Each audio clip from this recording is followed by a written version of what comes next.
with this, you raise and lower this with a water height in the tank, okay?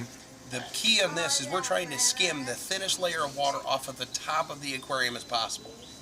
Okay, so if our water level is here, we want to lift this up as high as we can without starving the skimmer. If we have this up too high where it can't suck enough water through, then we'll have poor performance. So we need to have this low enough that we can feed it with all the water we need, but skim the thinnest layer possible. Okay? So that we'll have to raise and lower based on where your water height is in the tank and then how it's performing. This, like I say, the foam you can use if you want to. It's a bubble trap. If you don't want to have to look at that, just take it off. You might get a few micro bubbles in the tank, but it usually goes away after a short period of time.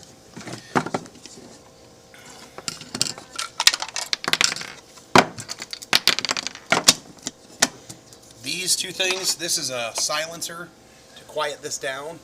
Fits on here. The problem is over time, this is going to come down and it's going to kink that hose. So if you choose to use this, if you want to, that's fine. Cut this hose down so it doesn't want to kink. Okay? This is your cup, and this is for the adjustment. Where is the little screw? This, you're going to use this O-ring to adjust the height of the cup. The pump runs at a certain level, the air runs at a certain level. You're going to have foam and water in here. You adjust the height of the cup to how you want it to pull.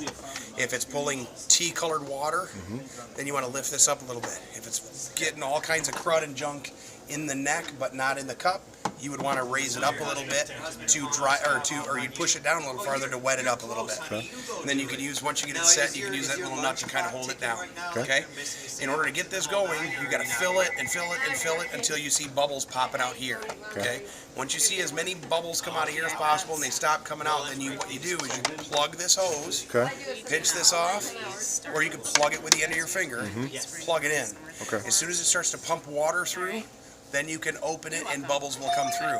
If for whatever reason it doesn't start up and run, then unplug it, fill it, fill it, fill it, fill it, fill it, and then plug the air line, plug it in, and as soon as it starts up flowing water, take your thumb off the hose. At that point it should work fine. Sometimes it'll take 2 or 3 times to get that going. Once you learn that, it's pretty simple.